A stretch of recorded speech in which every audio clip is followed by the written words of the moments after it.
Tuesday, May 13, 2008. Work continues again on the car tonight. The last couple of nights I've actually been working on the passenger side, finally. And the last 2 nights specifically I've been cutting all the steel panels for the driver's side floor repair. And let me just show you how complex this sort of thing can be. I don't think I did this on the driver's side. Anyhow, here's the piece that actually is going to brace up by the front passenger side jack point. Now this here is actually going to get filled in, or the jack point itself will go here and the edge will get filled in with seam sealer, so you won't even really see that. And one thing I was actually happy to learn while I was working on this car is that I don't think the front panel there, where it was originally welded to the jack point, actually gave the jack point any strength. I think the jack point only has, really only needs strength kind of where it's welded to the top of the rocker, and of course that seems to be solid on all 4 sides. So this is really here just to keep out moisture and whatnot, and my repair should do that nicely. And for around the rear jack point, actually I'll get to those in a little bit. This here is actually one of the panels to repair the floor, and these panels look very big here, and they are, but it might be a bit misleading. I do overlap the holes, especially on this side of the car, by quite a bit. That way I can, give it as much extra strength as I can. Now this is for the rear portion of the passenger side floor, and I think this here is for closer to the front. These cutouts you see right here and here are for the factory body plugs, which I don't have at the moment. I don't know what I'm going to do about that. I might just seal this off some other semi-permanent way once I have the rocker cleaned up. These 2 panels right here are to brace on the inside of the car, the rocker to the floor. I did that with a whole, probably 5 or 6 panels on the other side of the car.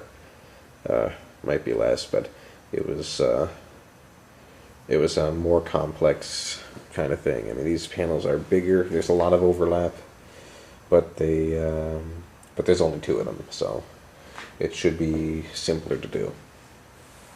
This here is another one from the rear portion of the floor, and here is where it actually, see this bump here is where it conforms to a body contour, and in order to do this I actually held the piece of metal against the underside of the car where it still had strength. I just started whacking on this with a hammer until the piece filled that perfectly. So once I have this, I can rivet that in. It'll be nice and flush. And what I really want to do is I want to avoid creating any pockets where water could accumulate.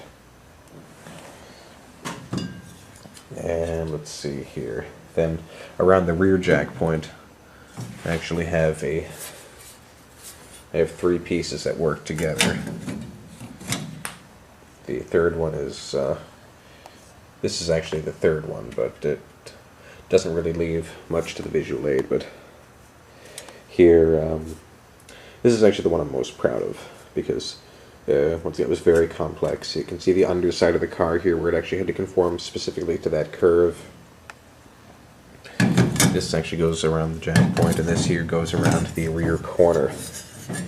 And this panel here actually started as a rectangular sheet, and well, actually, just to be perfectly thorough, I actually mocked up all of these on the passenger side of the car with cardboard first, and it turned out to be a much quicker and cleaner way to go than going with the tape measure, getting an approximate size piece of metal, and cutting it as I was going. This really was a better way to go. So Um, so anyhow, like I said, this here is started out as a rectangular sheet. Then I notched it to go around a seam. I'm not sure exactly how to describe it. And it's notched right here so as not to interfere with the with once again the blanking on the term, the jack point. And I'm very proud of this curve right here I made, which once again conforms perfectly to the body, except maybe right here seems to be a little tweaked, but I can definitely smooth that out a bit during installation. The thing I'm most concerned of with this is I want to get as much paint coverage as I can on it before I install it, because I don't want any rust there. And this corner itself actually was not rotted out, but since so much of the floor right about to here is, I didn't want to just patch on the floor. I wanted to race it around to the side, and the only way to do that was like this.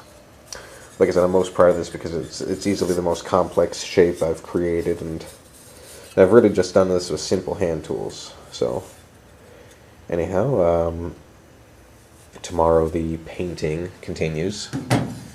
I threw down a little bit of Eastwood rust converter, and I'm afraid that the spray can I bought just isn't going to be enough.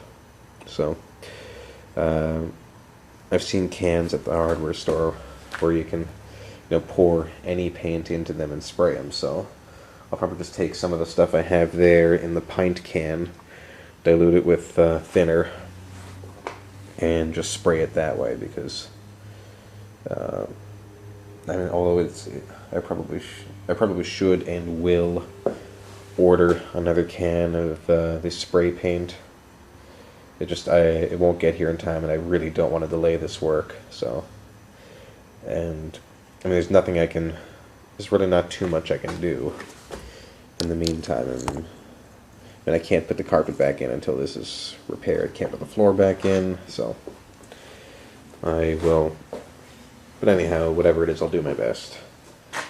And I also wanted to show you a couple of the tools I'm using here. This is my rivet gun.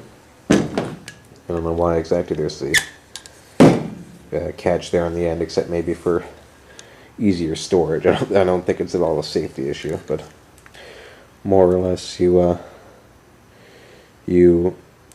insert the nail looking end of the rivet into that hole, and well, first actually you drill through where you want the rivet to go, place the rivet in the hole, put the rivet gun down on top of it, and squeeze a couple of times until the rivet actually snaps off, and you get the nail end there of which you have to dispose. And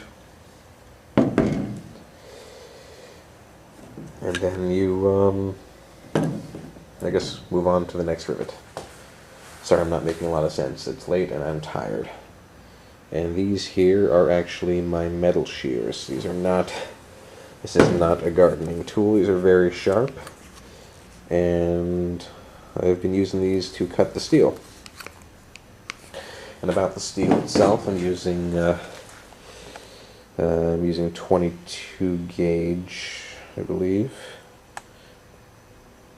Yep, 22 gauge. This is actually a 2 foot by 2 foot sheet that I just picked up at Ace Hardware today.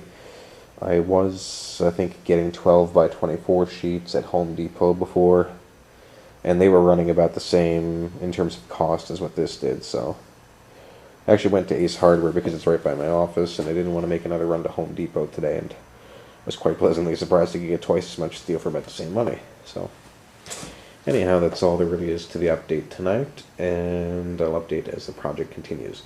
It looks like tomorrow, I guess I'm going to continue with hopefully getting as much rust encapsulator paint on everything there as I can. And then I have to clean these panels, prime and paint them. Probably Thursday I'll start attaching them to the car. And just given the number of them, that'll probably take me through Friday, possibly even into early Saturday. And once that's done, I undercoat everything. And